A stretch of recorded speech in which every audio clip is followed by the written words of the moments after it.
Dr. Robin Niblet, Guy, ladies and gentlemen. Liberal International has spent the best part of 2016 writing a new liberal manifesto for the 21st century. Our member parties, like our founding fathers at Oxford University in 1947, are preparing a bold, striking answer to illiberal, authoritative strongmen the world over. We count on inspired statesmen like Guy Verhofstadt to take our message of freedom far and wide. Guy Verhofstadt leaves no one indifferent. He is known for asking tough questions and raising uncomfortable issues. But his issues are always issues that project the human spirit towards more freedom. Freedom of speech, political freedoms, economic freedoms, freedom to live in a society that merges respect, empathy, and solidarity for those left behind with freedom of opportunity for all, a society that abhors discrimination. His life path is one of growth. Growth from the youth of his political party to the highest political office of Prime Minister of Belgium. Growth from his Flemish roots to the four corners of the world and beyond. Growth from his country's politics to the politics of all liberal members of the European Parliament as president of the ALDE Group. His passion has inspired me many times. In his latest book, Europe's Last Chance, by the way, it's ready for you to purchase or to get at the nearest library, he is conscious of the challenges that Brexit poses for Europe. But like Winston Churchill and many others who added their voice to a desire to unite Europe after the horrors of World War II, he also sees the opportunities, the chance to create a continent united in the values of freedom. Ladies and gentlemen, in the vortex of instant news, tweets, and falsehoods that populate our information age, in the context of progressive erosion of international norms, as Alexander Cooley has argued, and in a world where populists call for the rise of illiberal regimes, as recently praised by the Prime Minister of Hungary, appealing to emotion rather than reason, loud, clear, principled voices like Guy's are not only needed, but indispensable. Some of you here in the audience today might be wary of what he has to say, him being the principal negotiator of the EU Parliament on Brexit. I don't know, frankly, where his lecture will lift our spirits today, but wherever he goes in his able oratory, he always does out of a deep love for Europe, the Europe that the UK embodied so well when it held strong for civilization against regimes of oppression in World War II. The Europe that he advocates is the Europe that goes beyond trade and currency and that appeals to the better angels of who we are as a culture, as peoples united by history and geography in a common destiny from the Atlantic to the Ural Mountains. As president of Liberal International, the World Federation of Liberal and Democratic Parties, a truly global organization with a membership of more than 100 parties and organizations across more than 80 nations, I must always look beyond Europe. But without a strong Europe in our world, firm in its liberal democratic values, authoritarian regimes will claim the better model.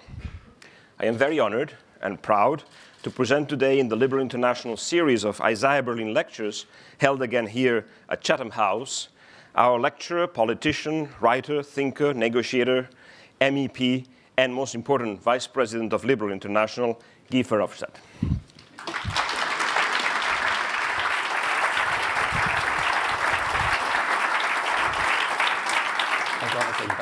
Obviously, I'm not Guy Verhofstadt. I could give the speech, though, and we could see where it goes. But I just wanted to add my words, very short words of welcome to Guy Verhofstadt. Delighted to have you here. And to Julie Minovis, Dr. Minovis, and all of your colleagues here. We're very pleased that our Chatham House members would have this opportunity to hear your remarks, Mr. Verhofstadt, to be able to pose some questions. I think everyone here is aware that the European Parliament plays an increasingly important role in the European Union, and in particular in this negotiation. There may be 27 other member states who will need to approve this exit deal, but the European Parliament will try and speak with one voice on it, which will give it a pretty important role. So I think you can see here with this audience, this is on the record, obviously. It's also live streamed, so I'd like to welcome our members who are not here in the room to this meeting, and we will have a chance to have questions and a discussion with you after your remarks. So welcome to Chatham House. Delighted to have you here. Thank you.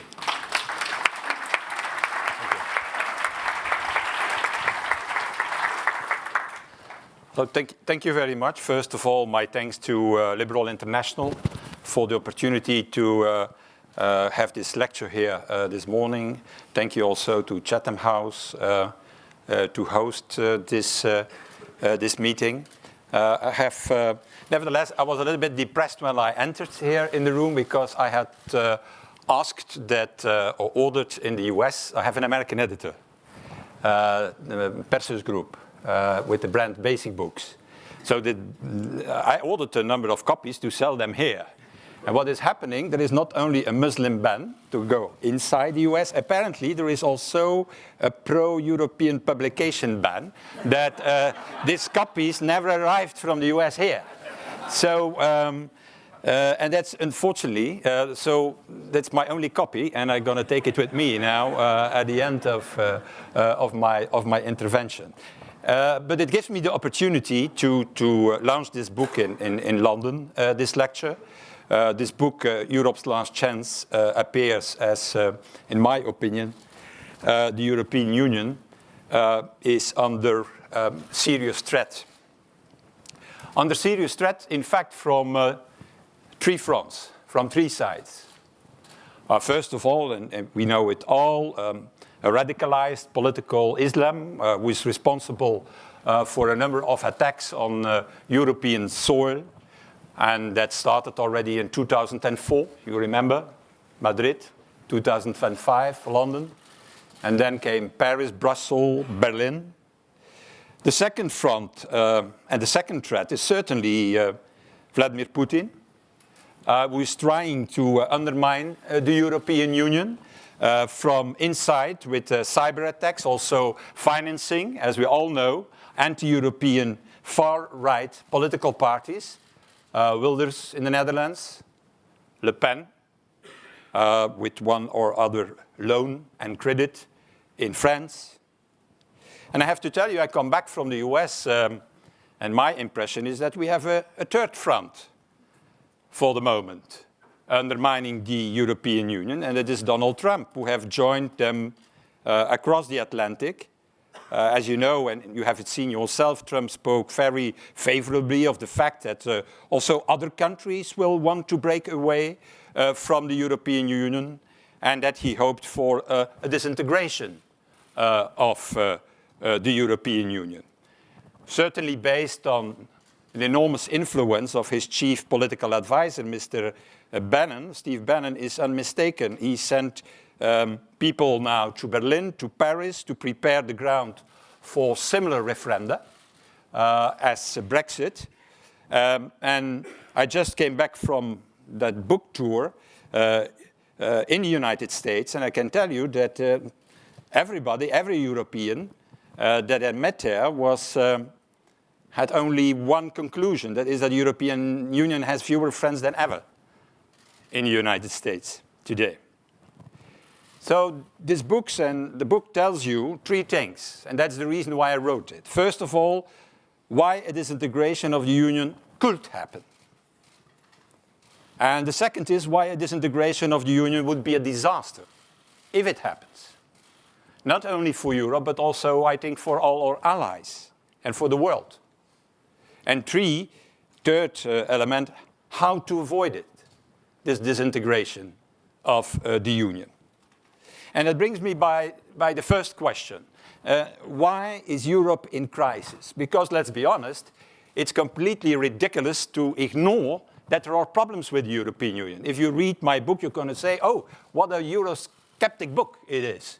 It is maybe more Eurosceptic than most of the Eurosceptic publications that have been published the last years, but I recognize that Europe is in what I call a polycrisis. Not one crisis, but multiple crises. There is a crisis of migration, there's a crisis of internal security, the terrorist attacks, there is a crisis of geopolitical weakness of Europe in our neighborhood, Ukraine, Syria, and there is also economically the bad results, certainly in the south of the European Union. We're still not recovered from the financial crisis of 2008 and 2009. And the best description that you can have from the European Union for the moment is that it always acts too little, too late. And the best way to illustrate that this firm analysis of the European Union is simply to compare, for one moment, the way the United States reacted to the financial crisis and the way Europe, the European Union, reacted to the financial crisis. What you see in the US was, in 9 months, Republicans and Democrats together, because it started with the Republican administration and then came only after a few months the Obama administration, well, in 9 months they were capable to do 3 things. A rocket, I should say, with 3 stages. TARP, Troubled Asset Relief Program, $400 billion to clean up the banks immediately. And I have to tell you, these dollars have been paid back in the meanwhile. The last dollar of the taxpayer that was injected in the insurance companies and the bank sector in America has been paid back on the 1st of January 2014. Already more or less 3 years from now. So they launched TARP, $400 billion to clean up the banks. Then came immediately an investment program of $900 billion for a period of 2009-2019, so it's still in place. And then third stage of the rocket, quantitative easing by the Federal Reserve Board for an astonishing amount of $1.2 trillion. That the Americans did in 9 months. And then you have to compare that to the European Union. What we did since the outbreak of the financial crisis. Mainly we got a discussion, a debate, still ongoing, between those who are saying, no, we need more austerity, Ferguson, or no, we need more growth, Krugman. That's the way we are dealing with the financial crisis. And the problem is that when you have 2 opinions in the European Union, nothing is happening at all, because it's an intergovernmental system in which the European Council has, in fact, the main power in their hands. And if half of the colleagues in the European Council thinks that they need to follow Ferguson, and half of them think they need to follow Krugman, nothing is happening for the moment. And on top of that, besides this, I should say, ideological discussion between austerity and growth, we created a half-finished banking union, and I say a half-finished banking union because in the meanwhile we have still not the necessary recovery fund, saving fund, if one or other big bank in Europe is collapsing. We have a small investment program of 300 billion euro, 1/3 of the American investment program of $900 billion. And we did also quantitative easing, that's true, but quantitative easing at the end, now, at this moment, to avoid deflation as a defensive measure, not in an offensive way as the Americans did in the beginning of the outbreak of the financial crisis. So that is the comparison you make. And you have to ask yourself, very honestly, not here alone in Chatham House, but I should say in all the capitals of the European Union, of the 28, how this is possible. How it is possible that the Americans can react in 9 months with 2 different administrations, that they can roll out this program in a short time period, and we are still discussing. Well, the reason is that we have not adequate political institutions in the European Union to react to a crisis of the magnitude as the financial crisis we have seen in 2008, 2009. Mainly the European Union doesn't exist.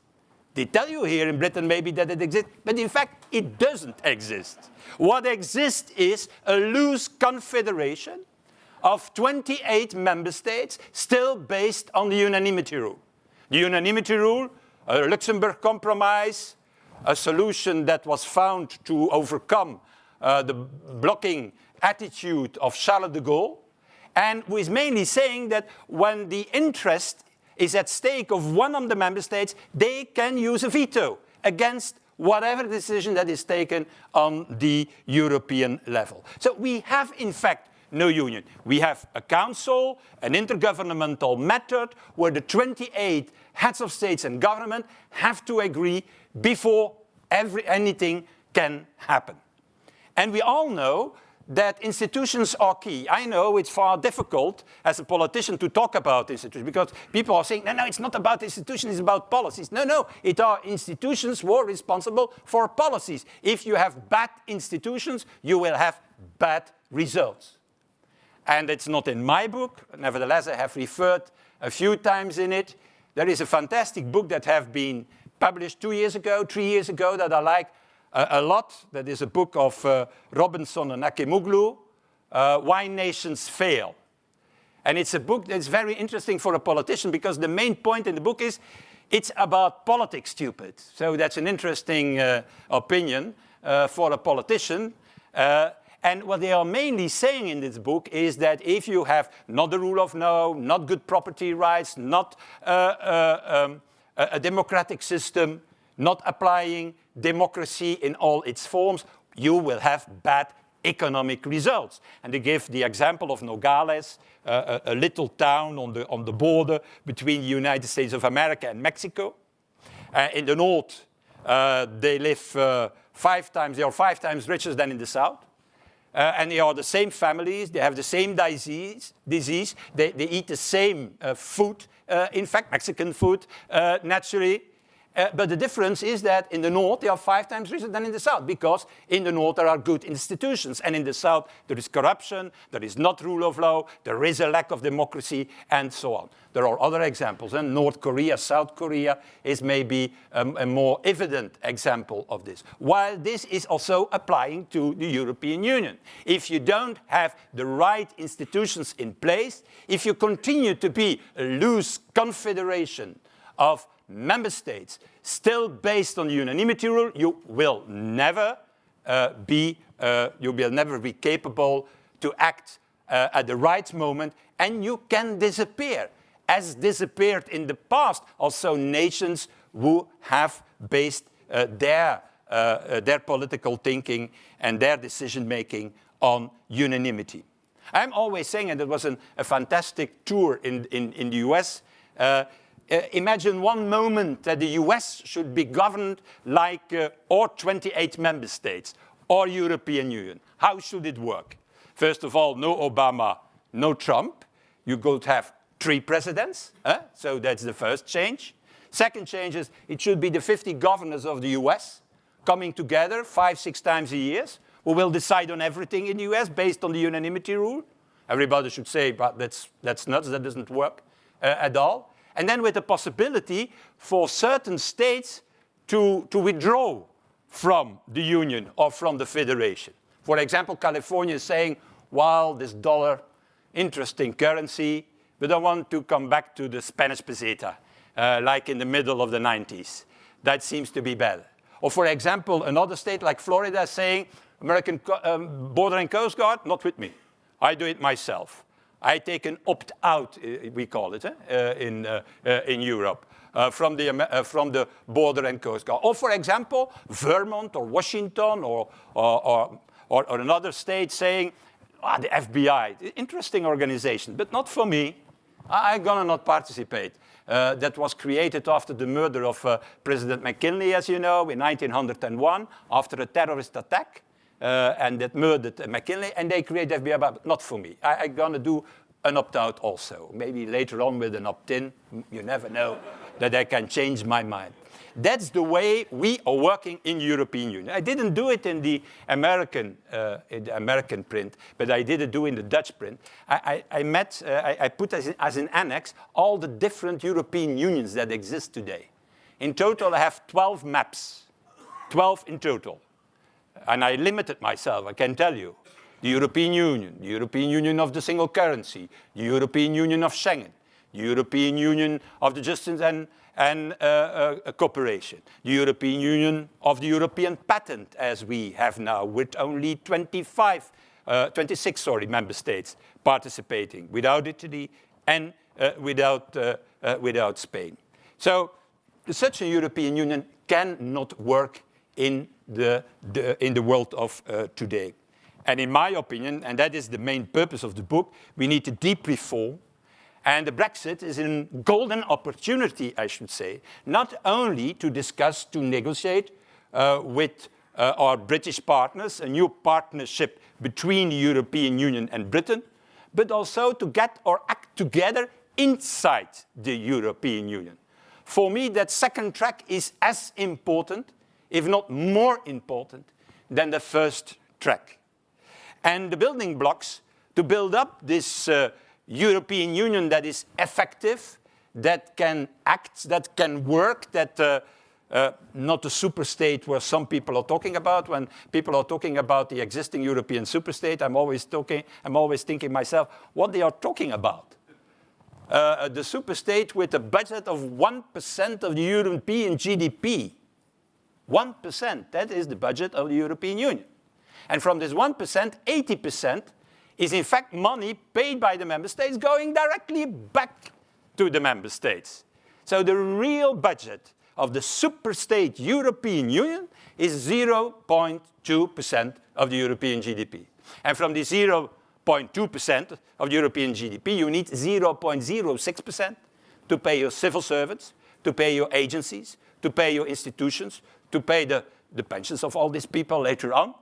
And that means that the real room of maneuver of the so-called European superstate today is 0.14% of the European GDP. I'm always comparing that to the 23% of the American Federation. Or, for example, the 15% of the Swiss Confederation, to give only these two examples. But besides that, what is really needed is not new ideas. The ideas already exist since 1950, 1952, 53, when the 6 member states of the European Union, I should say the 6 member states of the steel and coal community, put together with their representatives a constitution, the 1953 constitution, in which they created the defense union, in which they created a political union, in which they did everything what was in fact necessary to have an effective union in this continent. And everybody knows why it failed. It was adopted by these 70 representatives with unanimity with 5 abstentions. Not a bad result in politics, I should say. But at the same time, it was defeated, as we all know. That's history today in the French National Assembly, because the new French Prime Minister, Pierre Mendès France, he didn't like the project. He liked the project, but it was a project of his predecessor. So he didn't engage a confidence vote in the French National Assembly to go forward with this project. And that is the reason why, because of this failure of the defense union, the vote in the French National Assembly, we didn't need then the political union, we didn't need the constitution, and the different representatives of the 6 member states came together somewhere in Sicily, and there was born then, and that was concluded in 1957, on the 25th of March in Rome, the so-called Treaty of Rome. And the Treaty of Rome is nothing more than, in fact, the beginning of a customs union. So at our universities, they tell us, and at our schools, in Belgium and in other countries in Europe, they tell, Europe was a fantastic success. It started with the Second World War. Everybody was aware of the need to work together. Certainly Winston Churchill, who did the first attempts to go forward with such a united Europe. And then we created the European coal and steel community. And it went so well that gradually we have created and established the European Union as it stands today. That's the official version. The reality is completely different. It started with a failure from day one. And it is the negative vote in the French National Assembly, destroying, in fact, the first constitution for the European Union, based on a small European government, not the European Commission of 28 as we have now. We don't have even enough portfolios to give today to this 28, but a small government, 12, 15 people, and with 2 assemblies, one a European Parliament representing the citizens, one a Senate of the member states representing the member states, with a normal budget, with a normal treasury, with everything what is needed. So we don't need to reinvent everything. We know what is needed in the European Union.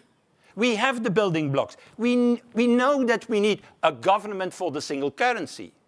It's only we Europeans who think that first of all you start with the currency and then you say, when you have started, oh shit, we need a treasury and we need maybe a government and a minister of finance and a common management of the debt.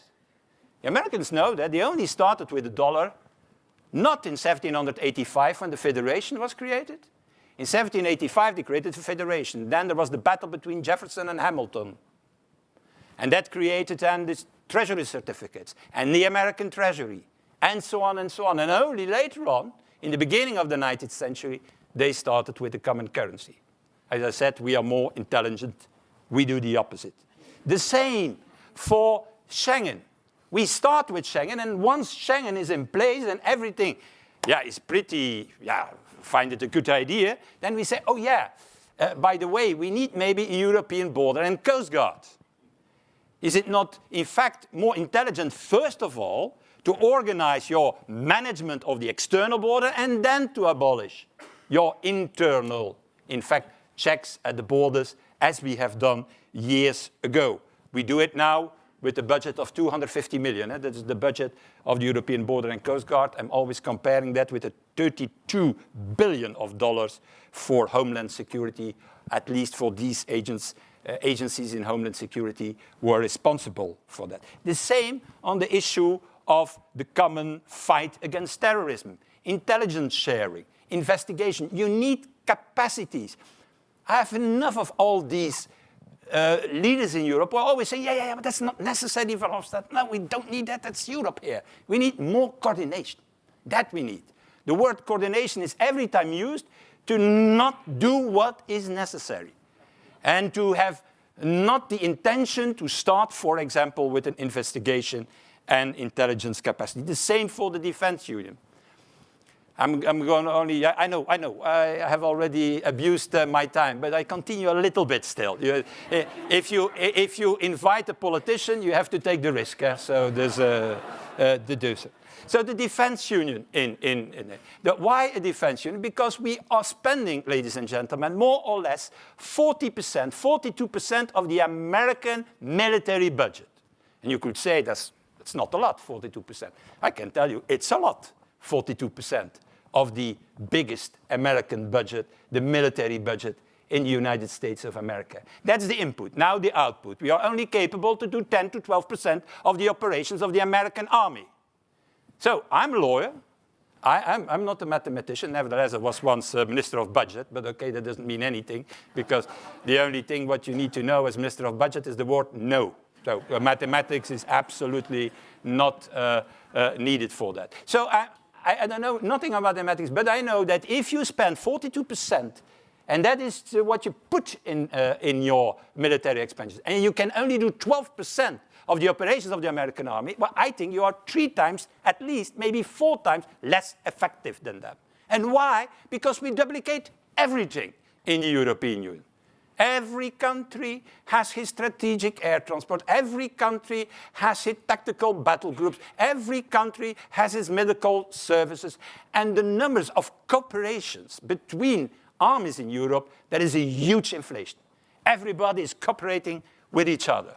Between the 3 Benelux countries, between France and Germany, between Italy and France, between the Baltic states, between the Scandinavian countries, but we are not capable to have real European battle groups when we need it, to have a number of operations in place. So also European Defence Union is key for that. And it's not against NATO, no. The European Defence Union needed to be, it's very simple, the European pillar, in fact, of NATO. And that was the initial idea. In 1953, that was in the Constitution, with the support of Winston Churchill, of the Brits, with the support of our American allies, because already at that moment they know that cooperation between the European armies is the best way to have some effective defense. And I want to conclude. I heard, and that's certainly also one of the questions that will be put forward, yeah, all this is okay, all this sounds very reasonable, but people are against it. People don't want it. People like more proper national government, national health service, national security, instead of this, call it European Union or European Federation, or whatever name you give. Well, that's wrong. People are very critical, that's true. People are very critical towards the European Union as it works today, or better, as it doesn't work today.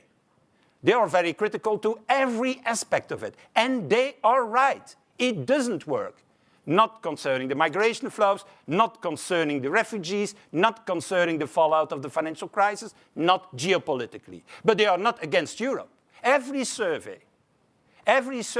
where we ask to the European citizens, do you think that Europe should do more, for example, to fight against terror?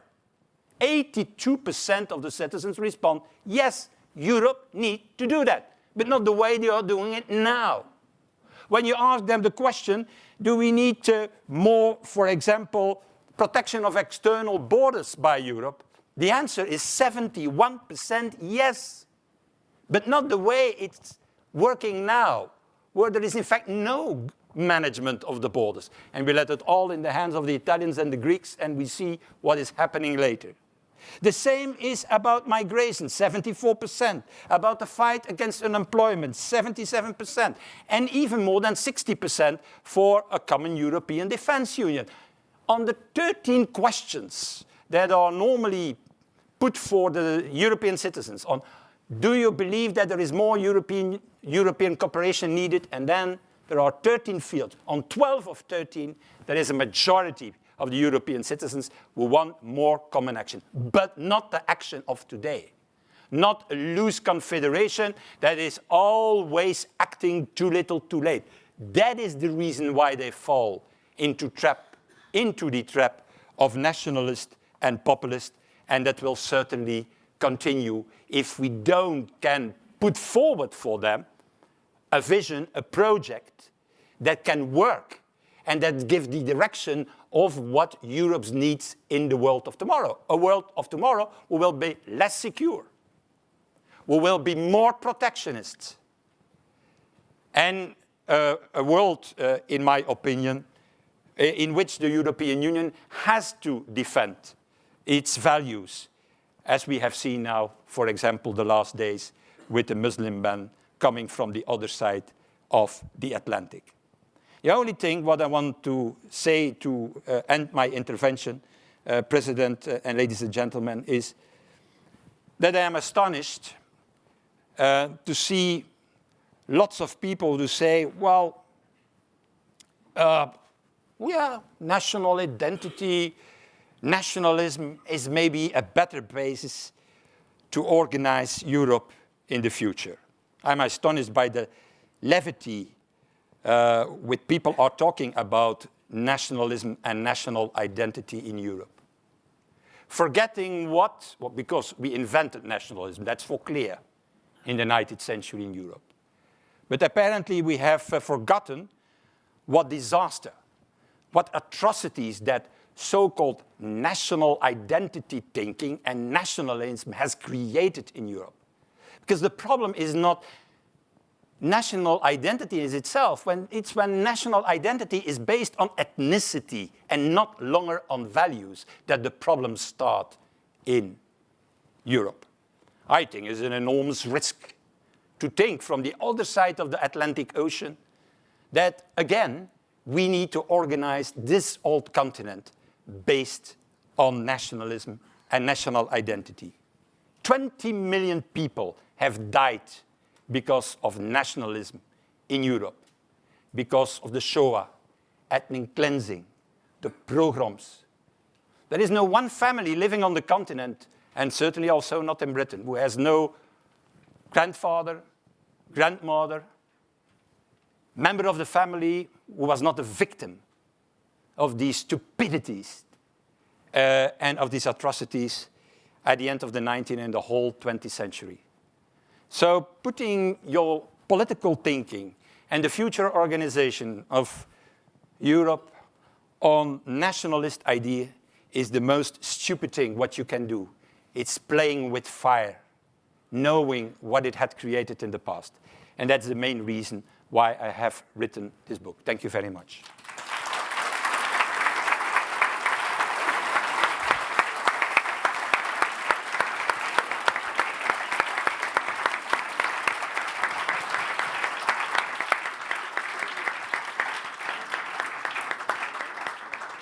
So, ladies and gentlemen, we've got a good 25 minutes or so for discussion, some questions, a very powerful presentation, I must say, at the beginning as you were running through the elements of your poly crisis, Mr. Verhofstadt.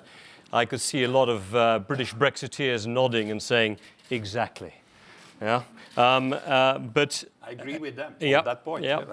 I think at the same time, however you said, it might be a golden opportunity for the European Union. Brexit might be a golden opportunity to be able to tackle some of the challenges, the structural challenges that you described. And I thought your point about we're taught in history that European integration has been this smooth progress from the coal and steel community through the European Union, through single currency. But your description, in fact, that it started with failure and it's trying to catch up with the past, a pretty powerful statement to have made there.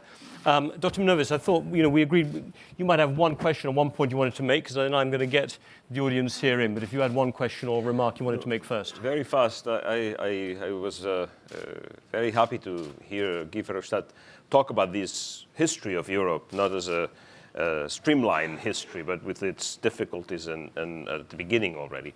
Now, and you talked about the role of France.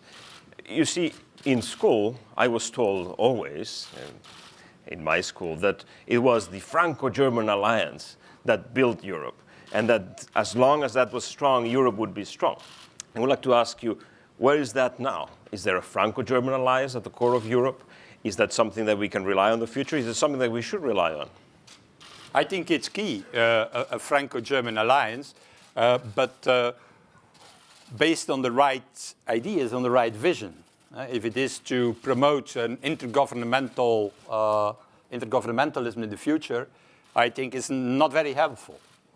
But I have seen at least one candidate in the French election now. Maybe he did a very interesting op-ed in the FT a few days ago, Mr. Macron. And he said, what is not important is the sovereignty of France. What is important is the European sovereignty, because only by Europe we can regain our sovereignty.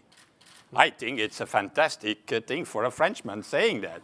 So I thought, no, because many people are always arguing to me and saying, yeah, but Verhofstadt, you're the only one. There is nobody else who thinks as you. So there is no ground for this idea. The opposite is true. There is a growing generation of young politicians in Europe.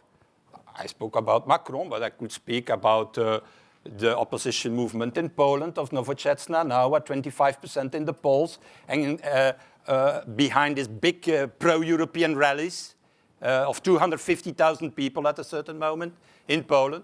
I can talk about Ciudadanos, Rivera, the new Spanish young leader, very pro-European. So it's not true that there is no counter-movement already born. The counter-movement on the continent of younger politicians believing in a radical reform of the European Union is there.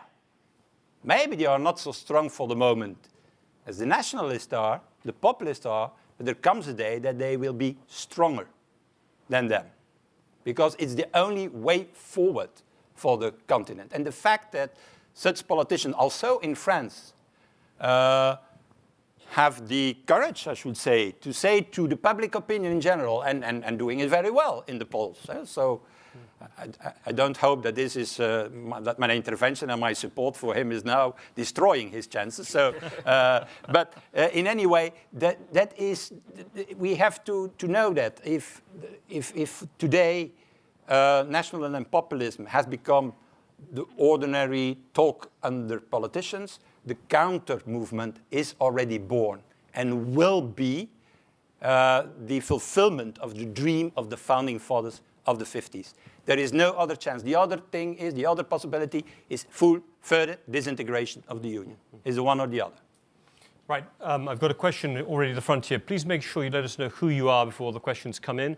First here, and I've got there and there. Yep.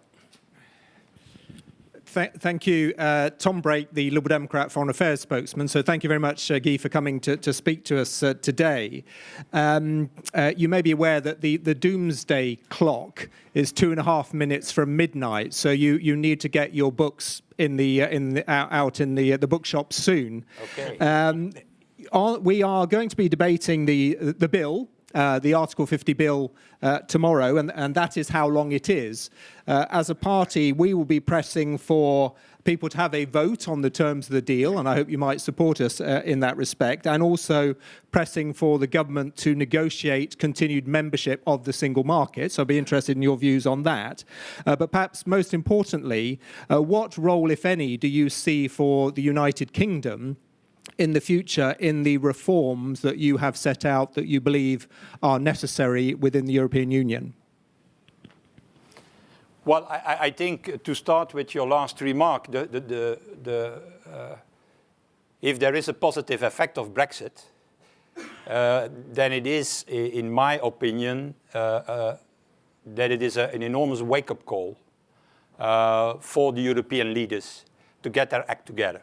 Nevertheless, I repeat what I have already said in the past. I deplore the Brexit decision. But okay, the decision has been made. A majority was there. And so we need to deal with this. And that means that we are looking for fair negotiations with the UK authorities. That's what we are trying to do. Not in the sense of, oh, it has to be a punishment, this has to be a revenge. On the contrary, it has to be, in fact, the search for a new partnership between the European Union, more integrated, more united as ever before, at the one hand, and our British friends at the other side. I see it that way. So, and we're gonna not interfere in what is happening inside the UK. You know my opinion about the Brexit. I think it was a wrong decision, but nevertheless, we have to deal with this. We cannot every time say, oh, okay, we're going to wait. No, it's going to be now to Theresa May to announce her proposal for a new partnership. It's not the European Union will tell, oh, we offer you this or that. It will be the British authorities who are going to say what type of relationship they want. And if I understand it very well, in the latest speech of the Prime Minister, she's going for a Brexit outside the Union, outside the single market, outside the customs union, outside the European Court of Justice system. And okay, that's their responsibility. What we're going to do in any way is to make a fair negotiation. That means that we shall not allow and we shall not accept what we call cherry picking. In saying, oh, we go out of all these policies, but by the way, oh, this European program, that seems interesting for us. Or that European policy, oh, that we want to continue. No, if you want that, you need also to take the liabilities, the obligations that are linked to that. Nobody of all taxpayers on the continent should accept another attitude from us. That said, I think also, and that's my personal opinion, what I'm expressing now, I hope also that I can put that in the resolution that I'm preparing for the moment for the European Parliament, and that will be approved by the beginning of April after the triggering of Article 50. We need also to be open and generous to the individual UK citizens. I can tell you, I receive every day tens of letters. It are now already, I don't know how many, I didn't summarize them. Every day I receive tens of millions of citizens who say, don't let us alone. We feel still European citizens. And we want to continue to have our link with Europe. because we make part of the same civilization. That is what we don't understand in Europe. That is, we have a common heritage, a common civilization, history, architecture, culture, literature, you name it. When people are saying, yeah, but Europe is too diverse, I'm always saying, go to India once, and then you see a country with 2,000 ethnies, 20 languages, 4 big religions, nevertheless, a democracy, and the biggest democracy worldwide. Don't underestimate, when you go to China, you are not entering a nation, you're entering a civilization. Han. And maybe you are too pressy towards all the others, but it's based on a civilization. We also have our common civilization. And we are ignoring it because we created, a little bit nationalism as the way to organize our continent. Well, it's not the best way to organize a continent in the world of tomorrow. So thinking at that link, because I come back now to the mails that I received, I want to keep that. And we are scrutinizing, thinking, debating that, how we could achieve that. That an individual, UK citizens, would think that his links with Europe are not broken forever, as he doesn't want to. Mr. Verhofstadt, just to follow up on one point, I've got 2 or 3 other questions already picked here, but if the UK government wanted to cherry-pick cooperation on counter-terrorism, is that an issue really for taxpayers and money, or is that something you'd welcome? Well, what we are saying is that you have the whole economic membership withdrawal agreement, that's one thing. I'm gonna not explain you the 3 boxes and the way we're gonna negotiate this and on which I think there is more or less also more and more common understanding between the Union at the one hand and the UK at the other hand. But I think separately from this, there is the whole internal and external security issue. Okay. And I don't think it's a wise thing to do a trade-off between the one and the other. Yeah. That should be a mistake. Right. There's a lady waiting there first, and then I'm coming here. Yep, please, microphone coming to you. Maybe we'll take 2 questions, if you don't mind, at a time, because that way I'll be quicker. One here. Yeah. Kira Hui from the University of Oxford. I was wondering, in the age of post-truth politics, alternative facts, all these things, and given the frankly astonishing disregard for factual accuracy on the side of Brexiteers in the referendum, what is the language in which you translate a whole, assuming that most citizens will not sit down and read the book, which is obviously unfortunate? How do you translate that book into the language of campaigning? Do you go and say, we are reclaiming facts? Or do you actually say, the only way for us to reclaim the narrative is to take a page from the book of populism and go in with emotive narratives? How do you campaign, as somebody who spends most of her waking hours trying to save Europe from itself? How do we talk to citizens? Okay, we'll hold that thought for a second. Could we go back in a few months ago then, before the referendum? That should be... To have had the conversation before. Please, Baroness Nichols. Baroness Nichols of Winterbourne, thank you so much for being here. How do you propose to restart the Constitution? No organisation can manage without a proper stalwart constitution inside it. I know that Britain does, but we have very, very ancient institutions, and alas, Brussels doesn't have that blessing. I wondered, it's not going to be possible to survive much longer without a constitution. And as we found with enlargement, the Helsinki process, as Mr. Gorbachev said to me at the time, if you let this get too big, it will collapse in the middle. Well, we are collapsing in the middle, and it's a great open door, for example, to corruption and to not honouring the agreements that are already part of the Union. Might it be possible to restart the constitution argument by starting with just the countries of the willing, for example, and let he who agrees join? Yeah, that remembers me, in fact, what in America happened. In 1776, it started with the Confederation, then 9 wanted to go forward, 4 didn't want to go forward and didn't want to change the Confederation. Finally, they said, yeah, from now on, it's a new majority rule. And what is majority rule? Well, 9 on 13. If 9 on 13 agree, then it's okay. Mm-hmm. That's happened. It was that's Philadelphia. The 1785 second revolution, I should say. And finally, the four, and the latest who had to make trouble was Rhode Island, I remember. They all joined.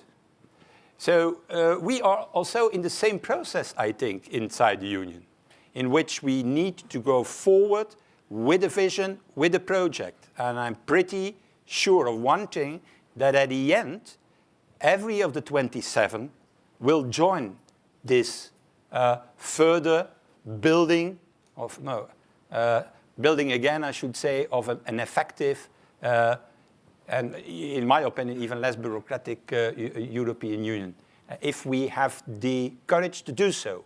The problem today in Europe is that this vision, this project, is not there. How can you, and that's also my answer to the first question, how you can convince people if you don't have a clear direction of what the future will be, in which we can solve their problems, on which we can answer their challenges. It's not the ordinary citizens who will do that. It's not that citizens wake up in the morning and say, oh, I need more Europe. It doesn't work like that. It's the politicians who need to do that. And that is the narrative that I miss in the European Union as a whole, and that I missed also in the whole discussion on Brexit. If I may, one point of criticism to the Remain camp. It's a pity that they only talked about economy, economy, economy. And if every day, I can tell you, and every week, you hear, oh, it will be a disaster, the Brexit. And then 2 days later, no, it will be a bigger disaster. No, and then 5 days later, it will be a huge disaster. And then so months and months about it, nobody believes that it will be a disaster, because you can repeat it so much times that the argument is not valid anymore. So I think, and then the other side on migration, I shall not repeat the scandalous posters that has been used by some in this campaign on migration, but I think the emotional argument, that counts, that is not sufficiently underlined also by our current European leaders now, at this moment, to explain why it is necessary to go forward with Europe. But I have to tell you, in the mails that I received from Europe, it's all about emotion. People, they say, we don't want to break away from something that makes part of our life and also part of our identity. Because identity, let's talk a little bit about identity. Identity and politics, it has never been a good marriage, I can tell you. It has always been abused. And identity of people is not one identity. Let not politicians categorize identity in saying, oh, you speak that language? Oh, you live in that neighborhood? Then that's your identity. That's nonsense. Everybody has a unique identity, and you decide on your identity, and let certainly not the politicians take it away from you or abuse it, as it is happening now for the moment. Thank you. Right. Lady there, and then at the front here. So, yep, there's Claudia, yep. And then right at the front, please. Thank you. Claudia Hamill, member of Chatham House. I wanted to ask you, with the new president now of the European Parliament, and with the role that you're going to have in leading the Brexit negotiations for the Parliament, we were told that the Parliament will demand a greater role in this. Can you explain what the role is going to be now and what you would like it to be in the future, please? Just hold that for us. So the role of the Parliament in the negotiation, and question at the front here, please. Well. James Landell, BBC. Michel Barnier says that he wants the divorce talks to be completed before he starts the discussions about the future relationship. The British government takes a different view. Well, what is your view, and how big a hurdle do you think this whole question of scheduling will be before you can get on to issues of substance? Easy answer, the treaty. The treaty gives it all. In the treaty, Article 50, they are saying a withdrawal can be agreed, taking into consideration the future relationship. So you see, that's a fantastic political text, and it says it's all. The withdrawal agreement in the light of the future relationship. That is literally the treaty, and that is what we need to apply. So you're saying Article that second Article 50 should be applied. You can do both at the same time. I say Article 50, and Article 50 is clear. It says a withdrawal taking into consideration the future relationship. That is what Article 50 is saying. And, okay, let that to the negotiators a little bit of room of maneuver on Article 50. But that's the clear text. On the role of the Parliament. The role of the Parliament is very simple. We have to approve the outcome, the agreements that have been made. Withdrawal agreement, if there are other agreements on the future relationship or transitional measures, these agreements need to be approved by the Parliament. So we have the last word. And that's the reason why the Parliament is saying, and it could be that it is also put with, in these terms into the resolution we're going to adopt in a few months. We say then, okay, you need to have the Parliament on board from day one. Because it's a tricky moment. The moment when we have to agree or disagree with the outcome of the negotiations.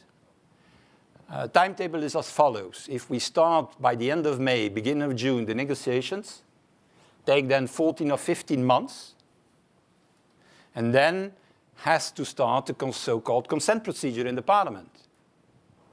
Because we need to be ready before the European elections of 2019. So that means that the real time frame period for negotiation is around 15 months.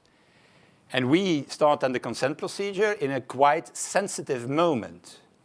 It is a few months before the European elections. You know how politicians are sensitive, I should say, in a period just before election. So it will be absolutely key that Parliament is taken on board from day one in these negotiations. Otherwise, it will be very difficult to have a green light at the end of the consent procedure. So that is our role in this. All agreements need to be approved by Parliament. If not, then there is simply no agreement, and there is an exit from Britain outside the Union without any arrangement. Let's squeeze in two last questions. Lady right at the back, gentleman here. Yeah. So could you bring another microphone down to the front here? Just to be quick. Thank you, sir. I'm Lynn O'Donnell from the Associated Press. You mentioned the flirtation in Europe with far-right nationalism as playing with fire, and you also made reference to the Muslim ban introduced a couple of days ago by the United States. Can you put the two together and expand maybe on what is the likely influence on the rise and spread of nationalism in Europe of the new populism in the United States? And you also mentioned new European leaders. Do they have the time to counter this impact before it takes a grip? So rise of directly answering your question, I think that the populism and nationalism by Trump is more influenced by our right-wing and populist movements than the opposite. And I think there is a lot of proof of that. It's the opposite than what many people think. It's from here that it went the other side of the Atlantic and not the opposite. So, here. My name is Melle Garsdag and I'm a journalist for Dutch newspaper NRC Handelsblad. And my question is, the EU will see these negotiations as being about the UK's exit from the European Union. But if you listen to people in London, they also talk about the UK's commitments to NATO.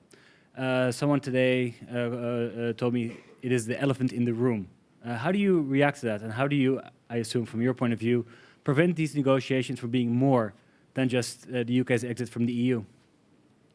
I said it already, but maybe not clear enough that for me it's not only about economics and about agreements on that. There will be also on the table the whole question of internal and external security. But what you already see in Europe, that is that the idea of the European Defence Union is again on the table since the Brexit referendum. And I'm pleased with that. I organized once as Prime Minister a so-called, well, they called it, the journalist, a chocolate summit, because naturally we are specialists in chocolate, so it was in Brussels. And at that moment on the table were European headquarters, common procurement of military equipment. All these ideas where people were laughing with in 2003, 2004 are now back on the table. And that's not an issue NATO or European defense. That's a totally wrong question.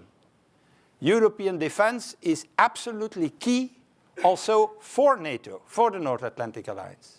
We have to start to thinking about a North Atlantic Alliance not as an alliance of a number of individual member states, nations, but as an alliance of pillars. And that's the only way in Europe to have a more effective contribution to NATO. Because let's not be naive. I don't see any room of maneuver in the coming years in Europe to increase in national budget the military expenditures. What I see is the possibility to create a defense union that spends 42% of the American expenditure and is capable not to do 12% of operation, but maybe double or the triple of that. And that should be an enormous achievement. And that's also a reason why it is a complete mistake by the American president now to bid on a further disintegration of the Union. That's weakening the security interest of the West, of America, and of Europe. Instead, he should bid on a strengthening and a further integration, also on defense of the Union. Did you appreciate Theresa May making that point to President Trump, where she talked about the importance of a strong Europe? It seems to me the only thing that was still on the table on which they were agreeing, so it was good, well done by her to pick it and say, yeah, we have NATO. Look, I'm afraid we've gone over time already, and I had a lot of hands waiting, so I must apologize to folks, but we said an hour, and we've gone a bit over now as it is. I think, Mr. Verhofstadt, on behalf of Chatham House, of Liberal International, Dr. Minovis, I'm sure the ban will be lifted at some point, and those books will be allowed out. But thank you very much. Europe's last chance was what you were talking about here. As you said, Brexit perhaps provides an opportunity for a focus more on a different type of European integration. We appreciate you taking the time to come and share your thoughts here. Please, a very strong hand for Mr. Verhofstadt.